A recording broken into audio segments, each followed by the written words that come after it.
Bonjour et bienvenue sur ma chaîne Lily Cuisine.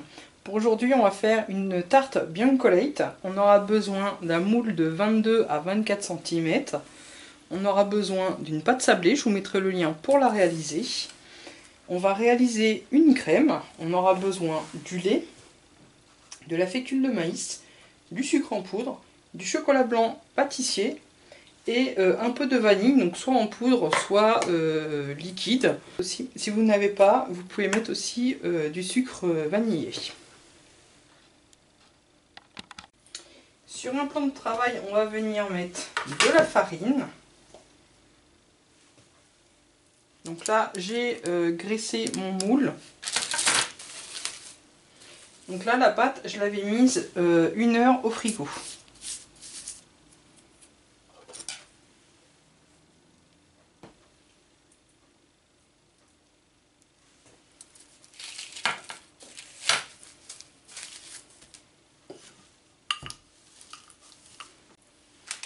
Voilà, on vient piquer notre pâte.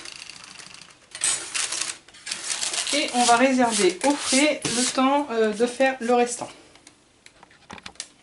Ensuite, avec le restant de pâte, enfin une partie du restant de pâte, on va venir l'étaler et découper des bandes pour mettre sur le dessus de notre tarte. J'ai pris donc cet ustensile qui est denté.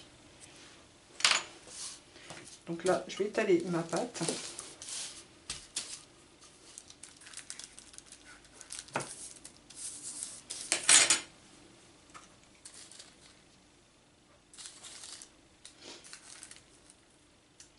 Et je vais venir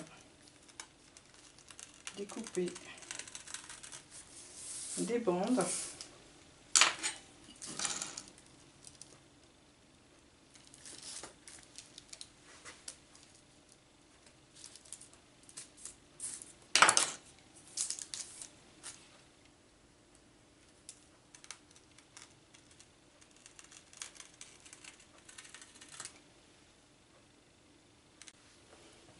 Voilà, on laisse ceci de côté. Dans une casserole, on vient mettre le lait, le sucre en poudre, la fécule de maïs,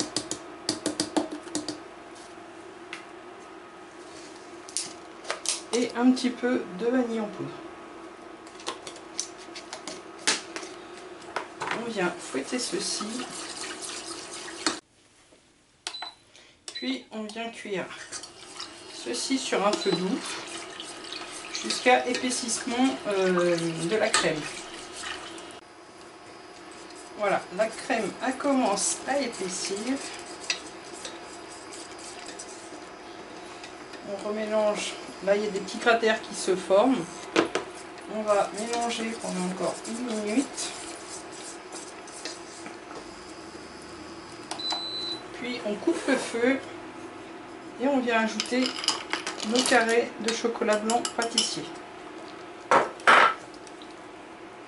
Et on vient faire fondre les chocolats dans notre crème. Quand le chocolat blanc est bien fondu, on va venir verser la préparation dans un autre récipient.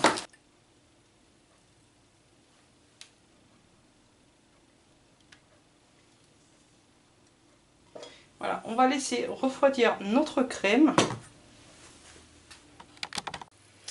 On préchauffe notre four à 180 degrés.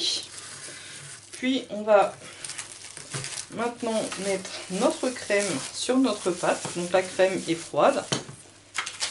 Et notre pâte a bien refroidi, elle est bien dure.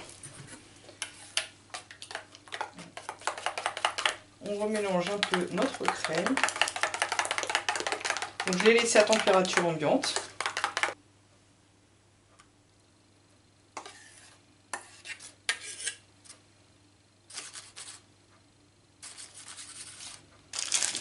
Puis on va venir prendre nos petites bandelettes.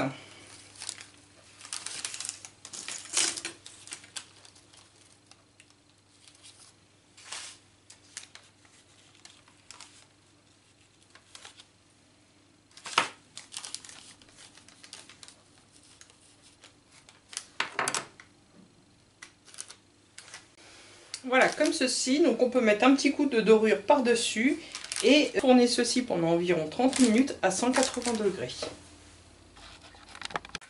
Voilà, cuisson terminée. Je vous souhaite un bon appétit. À bientôt.